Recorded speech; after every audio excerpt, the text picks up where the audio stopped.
নমস্কার বন্ধুরা, Shilpi's tasty food রেসিপিতে সবাইকে স্বাগত। আজকে আমি একটু অন্যরকমভাবে বেগুন ভর্তার রেসিপিটা শেয়ার করছি। নর্মাল বেগুন ভর্তা থেকে এর স্বাদটাও একটু বেশি হয়ে থাকে। তো চলুন দেখে নেই আজকে আমার এই রেসিপিটা।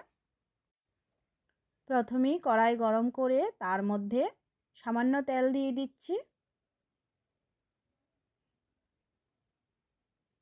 তার মধ্যে আমি 4-5টি শুকনো লঙ্কা দিয়ে দিচ্ছি। লঙ্কাগুলোকে লাল করে ভেজে নেব।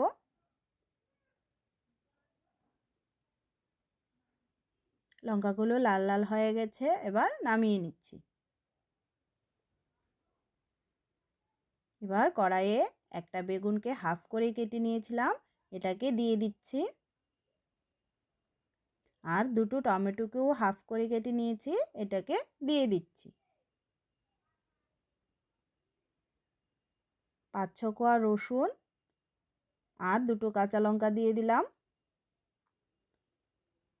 উপর দিয়ে একটু নুন ছিটিয়ে দিচ্ছি।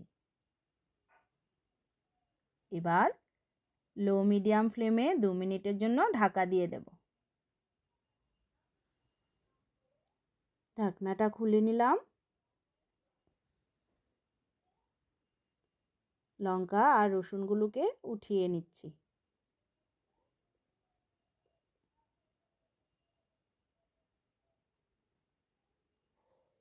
এবার বেগুন আর টমেটোগুলো এপিট ওপিটগুলো উল্টে দিচ্ছি।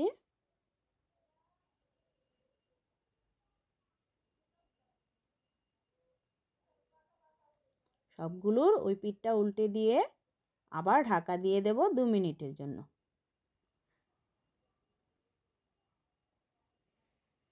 2 মিনিট পর ঢাকনাটা খুলে নিলাম। এবার ছুরিটা দিয়ে টমেটোর খোসাটা এভাবে ফেলে দেব।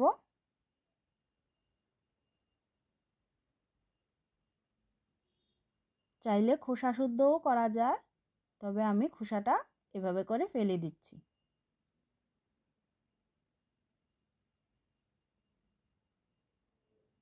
এগুলিকে একটু ভেঙে নিচ্ছি।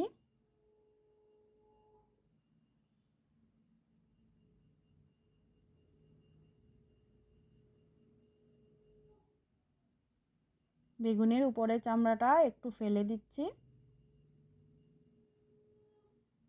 আপনারা চাইলে রেখেও করতে পারেন, আমি যতটা পারছি ফেলে দিচ্ছি।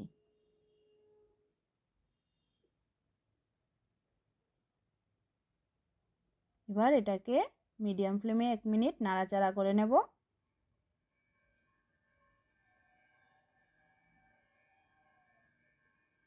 একটা প্লেটে নিয়ে নিচ্ছি।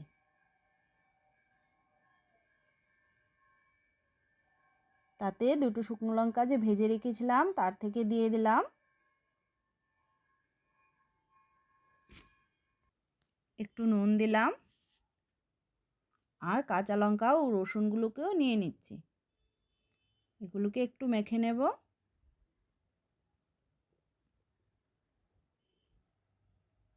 না মেখে নিয়ে তার মধ্যে একটা বড় সাইজের পেঁয়াজ কুচি করে দিলাম।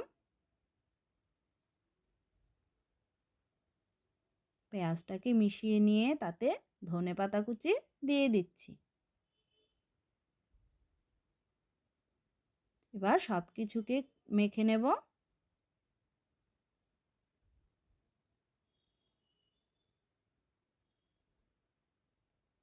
রেডি হয়ে গেছে আমার বেগুন ভর্তা। অসম্ভব টেস্টি হয়ে থাকে এভাবে বেগুন ভর্তা বানালে।